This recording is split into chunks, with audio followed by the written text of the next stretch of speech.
Hello दोस्तों, मैं Ruby Nautiyal आप सभी लोगों का अपने YouTube चैनल में स्वागत करती हूँ। आज मैं आपके सामने एक बहुत ही नया टॉपिक लेके आई हूँ। जैसे कि आप सभी को पता है कि G20 बहुत ही चर्चे में है और G20 की जो इस बार मेजबानी हो रही है वो हमारा देश यानी कि भारत कर रहा है।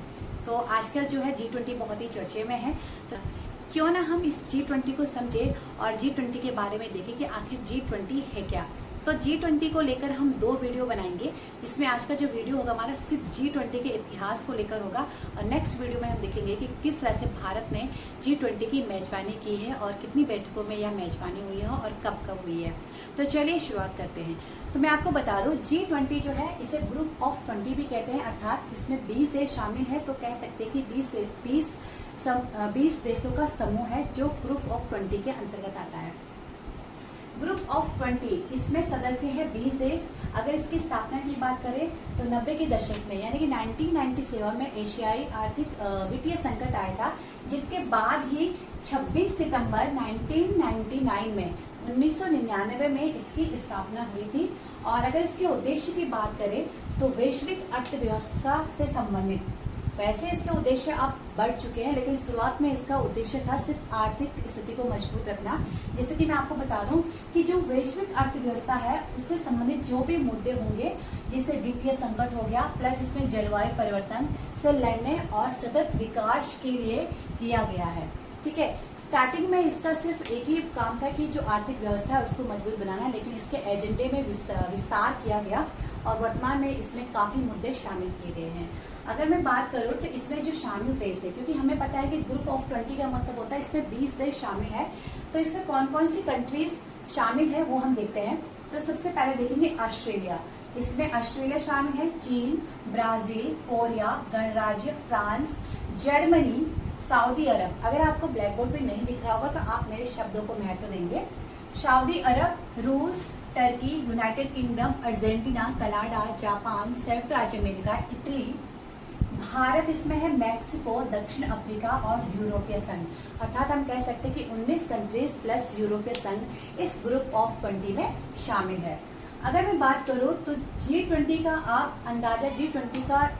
अंदाजा आप इस प्रकार से लगा सकते हैं कि G20 में जो है 2 तिहाई से अधिक आबादी और 85% GDP का प्रतिनिधित्व जो करता है वो G20 करता है।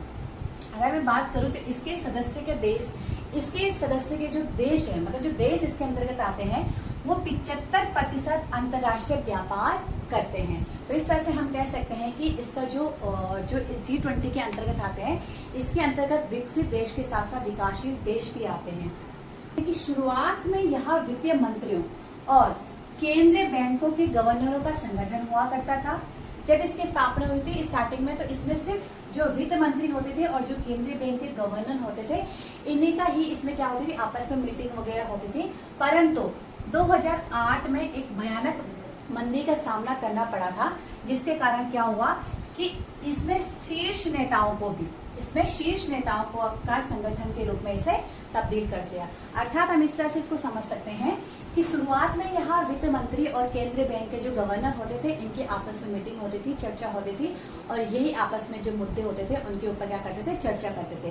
लेकिन बाद में क्या हुआ, 2008 में इसको जो शीर्ष नेताएं हैं यानी कि जो राष्ट्राध्यक्ष होते हैं उनको भी शामिल किया गया, जिस कारण हम कह सकते हैं कि इसके बाद हर साल इसमें क्या होता है, G20 के जो राष्ट्र नेता होते हैं इन सबकी बैठकें होती है। ठीक है, अब हम देखते हैं कि G20 कार्य कैसे करता है। तो G20 जो है ये दो ट्रैक पे काम करता है। जैसे कि हम देखते हैं 2 समांतर ट्रैक पे काम करेगा। जैसे कि एक तो फाइनेंस ट्रैक होता है, क्योंकि फाइनेंस अर्थव्यवस्था से संबंधित है तो फाइनेंस ट्रैक पे तो काम करेगा ही। सेकंड ये करता है शेरपा ट्रैक।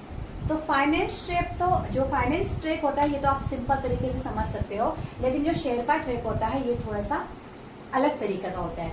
जैसे कि अभी आप समझिए, फाइनेंस ट्रैक जो होता है इसमें सभी देश के वित्त मंत्री प्लस सेंट्रल बैंक के गवर्नर, ये दोनों मिलकर क्या करते हैं, कार्य करते हैं। ठीक है, किसके अंतर्गत, जो फाइनेंस ट्रैक होता है इसके अंतर्गत सभी देश के वित्त मंत्री और सेंट्रल बैंक के जो गवर्नर होते हैं वो मिलकर कार्य करते हैं। लेकिन जो शेरपा ट्रैक है इसके अंतर्गत क्या होता है, तो पहले आप देखिए शेरपा का मतलब होता है कि देखो शेरपा उसी व्यक्ति को चुना जाता है जिसको राजनीति की बहुत अच्छी जानकारी होती है, और शेरपा का मतलब होता यही है कि जिसको राजनीति की अच्छी जानकारी हो। लेकिन जो तिब्बत और नेपाल में शेरपा एक ऐसे व्यक्ति को कहा जाता है जो कि दूर हिमालयों में रहता है, और वहां पर क्या करता है, जो भी पर्वतारोही आते हैं अलग दूसरे देशों से, तो उनको मार्गदर्शन करते हैं और उनको पहाड़ों में ले जाने का काम करते हैं या फिर दिखाने का काम करते हैं। तो इस तरह से उनको क्या होता है, बहुत ही जानकारी होती है। तो मतलब जो गाइड करता है, ठीक है,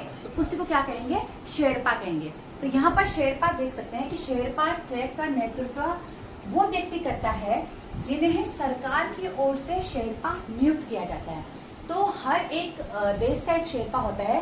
अगर हम बात करें तो वर्तमान में भारत में अमिताभ कांत जो है भारत के शेरपा है, ठीक है। ये याद करने लायक चीज है कि अमिताभ कांत कौन है, अभी वर्तमान में भारत के शेरपा है। शेरपा उसे बनाया जाता है जिसे राजनीति और कूटनीति दोनों की अच्छी समझ हो।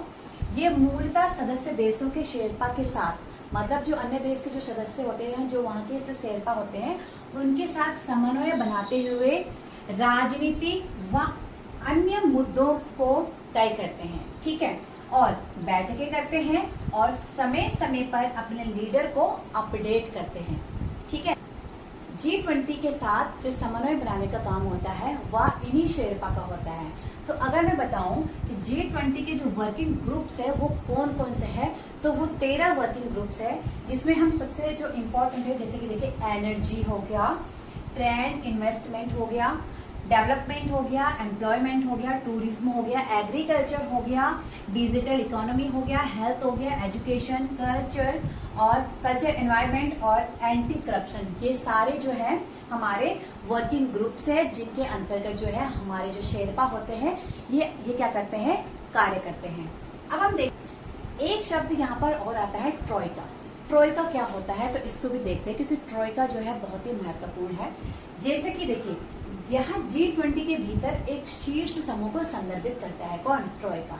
ट्रोइका के अंतर्गत 3 समूह शामिल होते हैं, जैसे कि इसमें वर्तमान अध्यक्ष होगा, ठीक है, G20 का वर्तमान अध्यक्ष, जहाँ जो देश मेजबानी कर रहा होगा, ठीक है, आगामी अध्यक्ष और पिछला अध्यक्ष।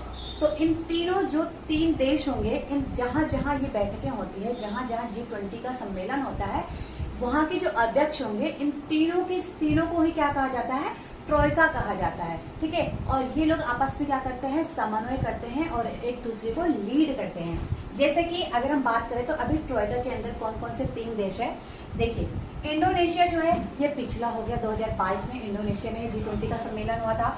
वर्तमान में भारत है, और वर्तमान में भारत है क्योंकि 2023 में भारत मेजबानी कर रहा है G20 की, और आगे जो G20 का सम्मेलन होगा वो होगा ब्राजील में, कब, 2024 में। और अगर मैं बात करूँ तो G20 का जो ये सम्मेलन है ये अभी 18वें नंबर का है, और 19वें नंबर का जो G20 का सम्मेलन होगा वो ब्राजील में 2024 में होगा, क्योंकि G20 का जो सम्मेलन है ये हर साल अलग अलग कंट्रीज में होता है। तो आई होप कि आप ट्रोइका भी समझ गए होंगे और शेरपा ट्रैक भी समझ गए होंगे। तो अब हम देख सकते हैं कि इससे निष्कर्ष क्या निकला कि G20 क्या काम करता है। तो देखिए G20 का गठन दुनिया के सबसे शक्तिशाली देशों, ठीक है, दुनिया के सबसे शक्तिशाली देशों द्वारा वैश्विक अर्थव्यवस्था की सुरक्षा के लिए किया गया है, ठीक है, जो दुनिया के गंभीर मुद्दों को संबोधित करता है। अर्थात हम कह सकते हैं कि G20 एक बहुत बड़ा क्या है, एक बहुत बड़ा मंच है, जहां पर अनेक देश जो विकसित भी है, विकासशील भी है, अनेक ऐसे देश शामिल है जो अर्थव्यवस्था से संबंधित, यहाँ तक कि अर्थव्यवस्था ही नहीं कह सकते, वर्तमान में इसमें कई मुद्दे हैं, एजुकेशन है, स्वास्थ्य है, पर्यावरण है, एग्रीकल्चर, मतलब इसमें सब चीज क्या है वर्तमान में शामिल है, और इन सभी मुद्दों पर क्या करता है G20 चर्चा कर सकता है। तो आई होप आप G20 को समझ गए होंगे कि G20 है क्या और G20 की स्थापना क्यों हुई, G20 कैसे कार्य करता है। नेक्स्ट वीडियो में हम देखेंगे कि कैसे भारत में कब कब G20 का सम्मेलन हुआ। तो अगर आपको मेरा आज की वीडियो पसंद आती है तो आप मेरे चैनल को सब्सक्राइब कीजिए, मेरी वीडियो को लाइक कीजिए और अपने दोस्तों के साथ